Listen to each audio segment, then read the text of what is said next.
All right, what is up, y'all? Welcome back to the channel. Just to update you guys, yesterday one of my buddies did a ride along with me.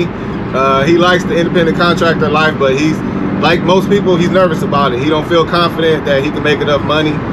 That's what it's about, man. A lot of people, you know, the 9 to 5 is a very comfortable for people because it's a steady paycheck, steady work, less stress. So I don't know if he's gonna do it or not, but he did enjoy the time we had. We did not make a lot of money. I think we made like $76, but it's a hustle, and I don't think he's ready for it. But he is a Dolly helper for me, so we'll probably do a couple jobs together on Dolly. But anyways, the whole purpose of this video, so I'm not working today. I'm taking my van in to the shop and for oil change, tire rotation, all that stuff. The whole purpose of this video is I wanted to share my thoughts about the load boards. The load boards, the bidding system that we have to go through. So before I get to that, I just want you guys to look at these layoffs. There's a lot of layoffs going on in Texas and other states. A lot of big companies. My company, I used to work for Sleep Number. I just found out about 500 people got laid off across the United States. So that's another reason or motivation to do your own thing. That's definitely not meant for everyone. So everybody cannot start their own business. You need 9 to 5 workers. Some people like it. Some people have jobs where, you know, they have no history of layoffs, the company. So that's great. But there's a lot of benefits to working for yourself. There's pros and cons to it.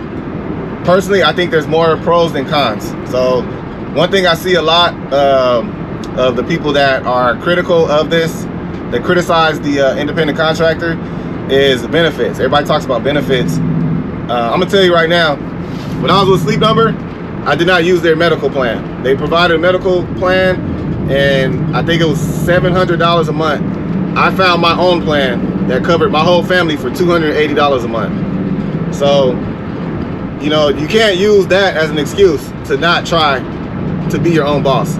There's a lot of benefits to being your own boss, to being an independent contractor. I'm fortunate to have, I'm covered through the military, my health care plan. I got my wife and kids on a government assistant medical plan. You have to do your research. A lot of people are lazy. You got to do research. You can definitely find deals. So, like I said, I'm not gonna keep beating a dead horse, but either you're made to do this mentally. You have to be mentally ready and prepared to handle everything. You got to handle all your medical, all your benefits, all your retirement, your savings. There's no PTO. You have to save your own money, create passive income. That's your PTO. Like you gotta be willing to work. And you gotta go head first. Like, you can't be afraid of everything. Like, you'll never accomplish anything if you go through life fearful of everything. You know, the worst case scenario, you fail, guess what? Go back to your 9 to 5. It's always gonna be there. So, anyways, like I said, I don't wanna say too much on that. But the layoffs, that's something that I don't have to worry about. I can't imagine getting laid off. Like, I don't know what I would do. And majority of the people that got laid off, I'd say 90% of them or more, all they're gonna do, they'll probably get unemployment, and then they're just gonna put applications in for another 9 to 5 job.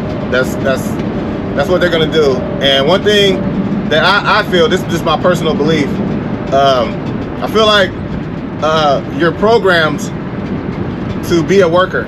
The way our system is, you know, the school system is meant for you to be a worker. It's not something that is taught in school, how to be an entrepreneur, how to be your own boss, how to run your own business. You're not gonna learn that in school. They teach you how to, you know, study whatever job you wanna do, whatever career you want, get a degree in it, and then be a great employee. And work your way up. That's what you're trained to do. You're programmed to do that. They don't program you to be an entrepreneur. So that's something you gotta figure out yourself. So anyways, enough on that. The whole purpose of this video is my opinion, I have a right to my opinion. I've only been in this for about a year, but I got a taste of almost everything. I'm gonna try to make this as quickly as possible.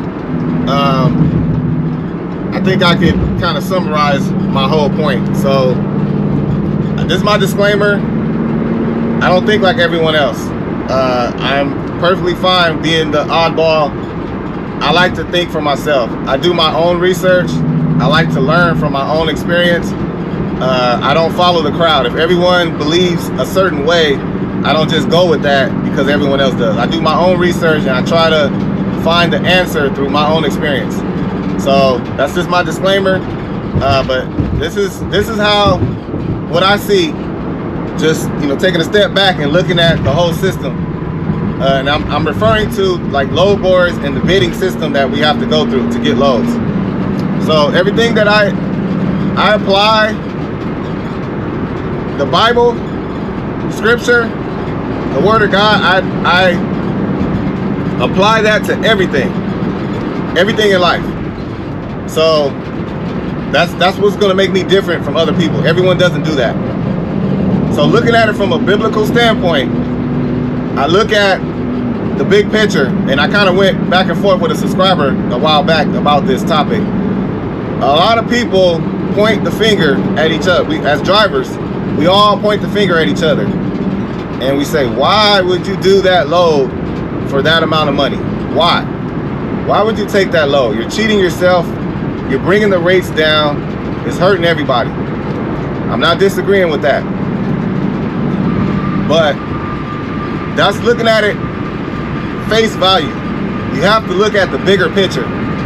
So that's something I did when I first started studying OTR. The very first question I had is, why do we have to bid? And maybe somebody can answer that. I don't know, because I'm just voicing my opinion. I have a lot to learn, so this is just my opinion. But that was the first question I had. Why do we have to bid? Why are we bidding for loads? It never made sense to me. And I'm like, if there's millions and millions of loads out there, and you got all these drivers, I mean, obviously, when I got my MC, when I got my authority, they put me in a system. I got a DOT number, an MC number, and I'm like, we got all this technology, all this computer software. There's nothing that we could do to give everyone an opportunity to run a load. Like, there's no computer software that will say, okay, Pittman Cargo Express, pick your load, what you want, with a flat rate. Like, everyone kind of knows what the rate should be, what each load is worth. Like, why is there not, if you drive this many miles and it weighs this much, here's the price. This is your rate. This is what you're gonna get. Like an agreed upon rate. Maybe it doesn't work like that. It just can't. That was the first question I had, though. Why do I have to bid and compete with other drivers for this load? So that was my first question. And when I look at the big picture, and I'm looking at it from a biblical standpoint, and I'm trying to summarize this. They just tried to give me a delivery. It's for right now, but I can't. So when I look at the big picture, looking at it from a biblical standpoint, the Bible says that money is the root of all evil. And you say, like, well, why is it evil? I'm gonna explain that. So, okay, Bible says money is the root of all evil. So money is the foundation of everything we do. It's the money, right? Everybody does what we do for the money. So we're gonna lay that as the foundation. And then right on top of that is the system. What kind of system are we gonna run to get these people their money? So you got money and you got the system. So the system that's set up for us as drivers is a bidding system. Bid on load. So it's not like an auction where it goes to the highest bidder. It's the opposite. It goes to the lowest bidder. That's the system that's in place. So it's basically the lowest bidder gets it. So if you have 100 drivers and one load, and we all want that load. We all got bills. We all got, families to feed. We all need to work. You got 100 drivers and one load, and let's say that load is worth $300. So everyone knows, like, if you bid under $300, like, it's not even worth it. You know what I'm saying? Like, we all kind of know that. But, you know, the system that's in place says this is going to go to the lowest bidder. So somebody bids at 300. Well, you got 99 other guys or gals that need work too. So they're going to bid, like, they can't bid 300 because it's just going to be, it's the same situation. They're all competing for the same job. So if they all bid 300, it's kind of any, meeny, miny, mo.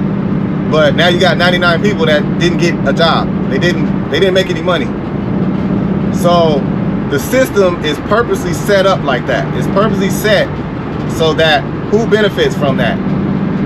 The shipper, right? The shipper, they don't want to pay what the load is worth. Because why? Money, right? They want to save money. We want to make money. So everybody can't win in that system. So somebody's going to take an L.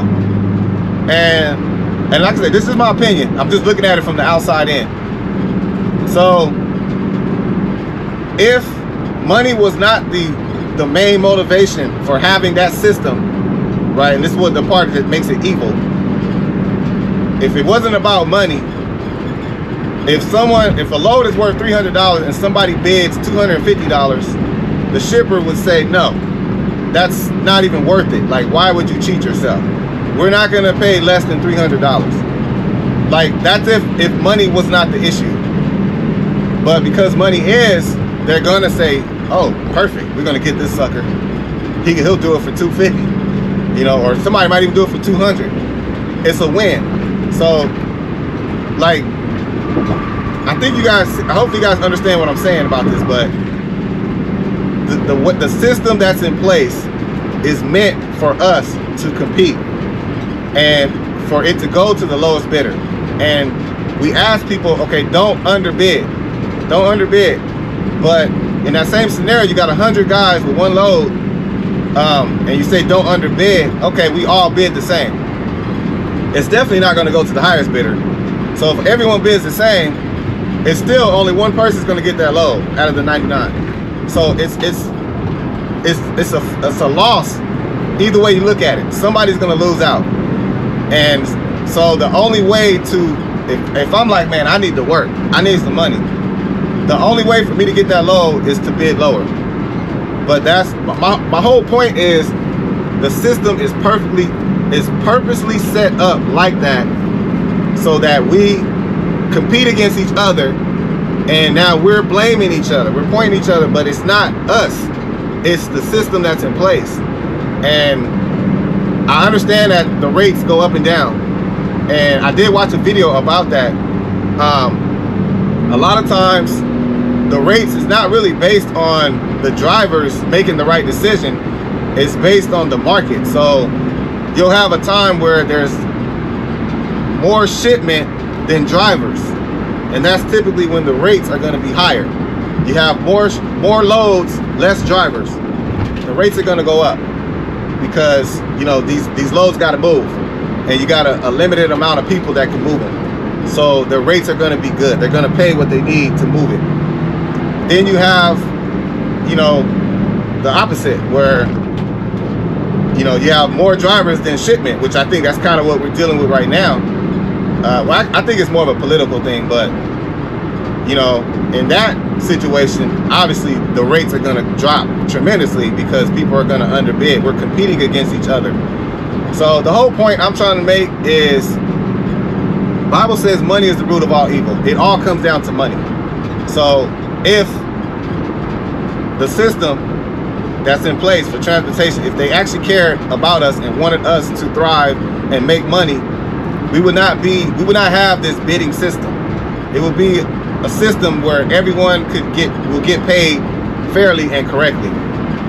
But it's not meant to be like that, because money is the foundation of everything we do.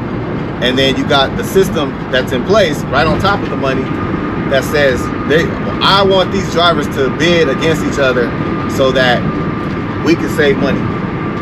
We don't have to pay the driver what they're worth. So some of y'all might not agree with what I'm saying, but like I said, I'm just looking at it from a biblical standpoint. that's what I see. And it baffles me how there's just no other way to do it. Like, why does it have to be this bidding system? It seems like it will never work. No matter how hard you try, no matter what people do, whatever, if everyone agrees, all the drivers come together and say, we're not gonna bid under this, someone's still not gonna get work. You know, it all depends on how much, you know, how many drivers ratio to how many loads. And, you know, I just feel like it's just never gonna work. Like the way the system is, it's meant for us to point fingers at each other. But there's a video I did watch. If I find it, I'm gonna put it in the link. I think it was a really good video. It kind of explains what I'm talking about. But I just want to share that, man. I never felt comfortable with the load boards, and I never understood the bidding system. That always bothered me from the start. And you know, it makes us like that. We have to compete against each other. That's just how it is. And so that's why I say you really can't get mad at other drivers that they're trying to make money too. And you know, when you have a system like that where the lowest bidder wins, you know, it's desperate times. So like if they're in the same field you're in and they're trying to win the same load you have, you know, it's the only way to win it is to underbid, unless somebody could think of something different. I don't know, maybe I'm wrong, I don't know. I'm just sharing my thoughts. So I'm here to get my oil changed. That's all I wanted to say. All right, y'all, we are here. Looks like what we got here. We got a brand new cargo van.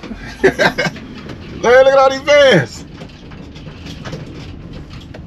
They got a box truck. Oh, I'm gonna take a look at that. We're gonna take a look at that box truck because I'm seriously thinking about upgrading to a box truck. And I think it got a lift gate. Does it have a lift? Oh, it has a lift gate. Oh, bro, I might be trading my van in today, y'all.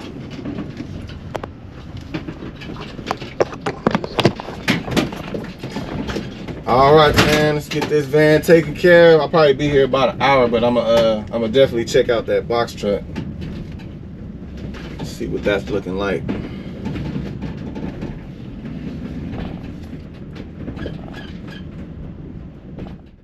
All right, y'all, I'm looking at this right here, man. I like this. Man, this is, I wonder how much it costs. It's got the lift gate.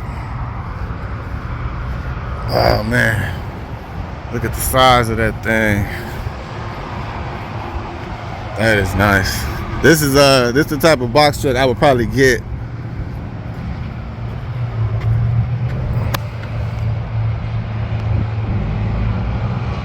I like that. Only thing, man, you can't recline. I don't like having that back wall, but let me see, I don't need it.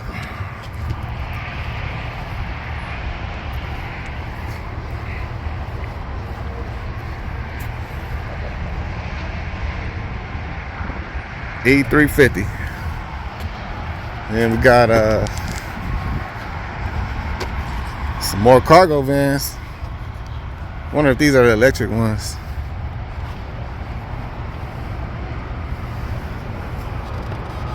Uh, 148 wheelbase. It's a 350. 2023 350.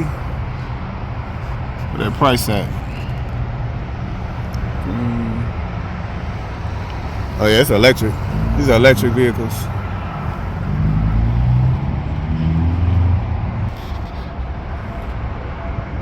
$60,000.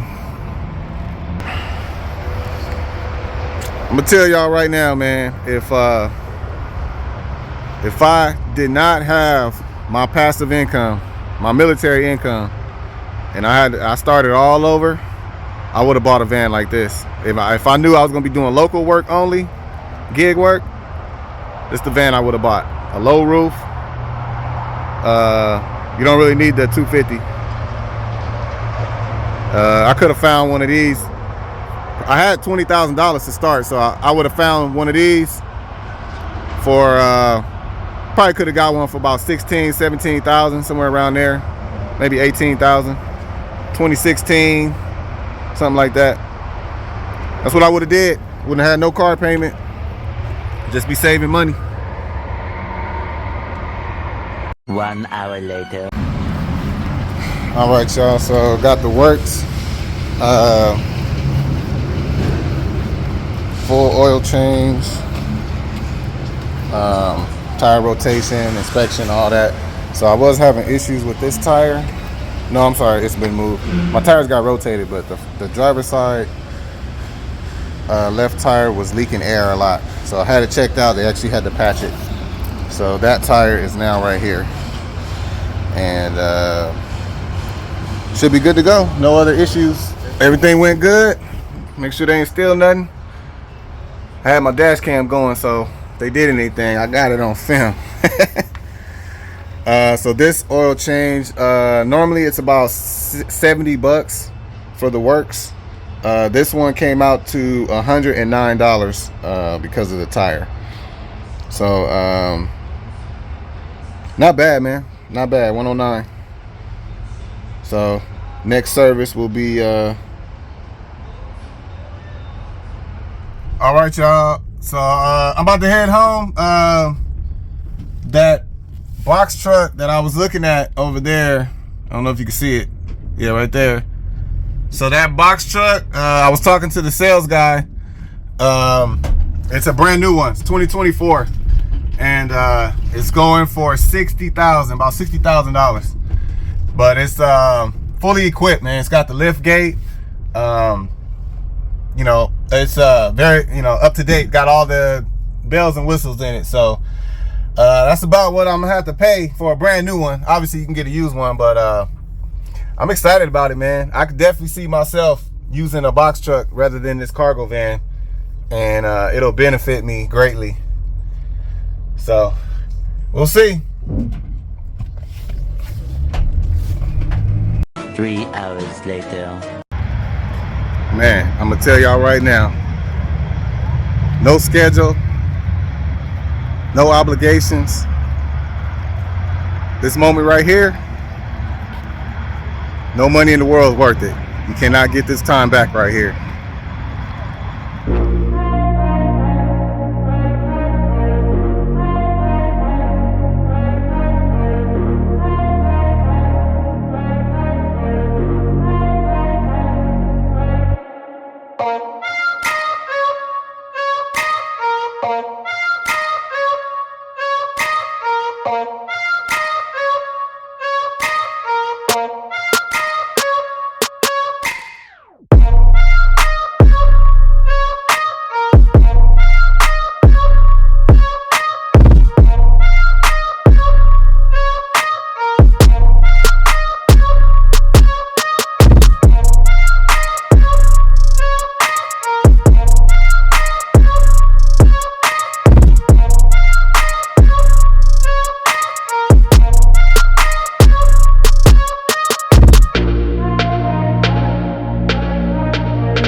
Let's go! Let's go!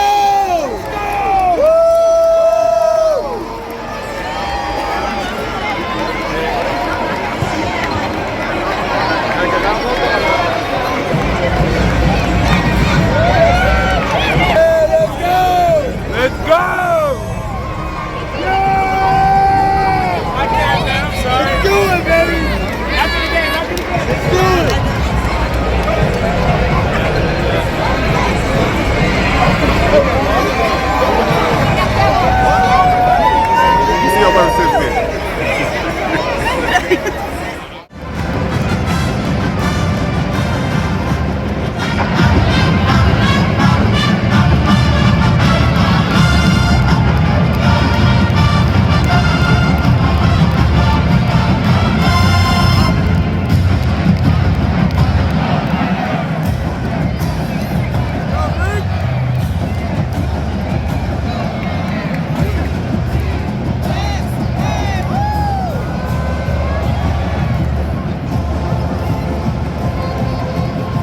Aiden pick up the wrong one? Did Natalia pick up the wrong email?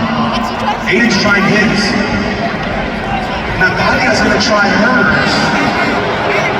All right, Roadrunners, we need your support.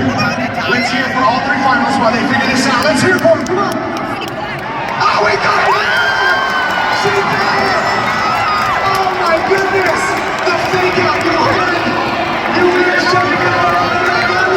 Congratulations, all three contestants. But of course, Aiden and Jonathan are getting 6 months of a free car wash courtesy of the All-American Car Wash. And all of you have a chance for a free car wash today.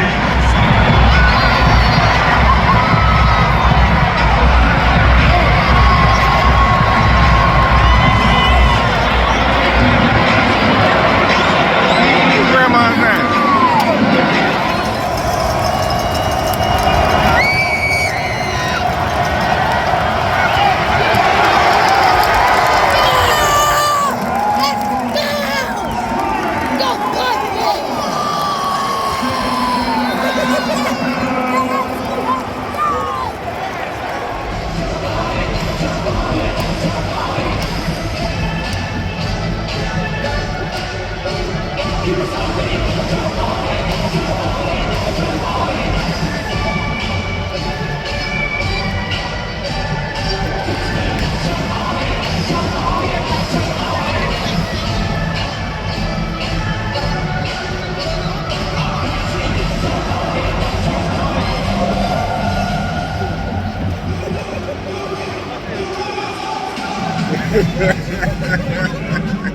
I'm gonna tell y'all, man, that was probably the most fun we had in a long time.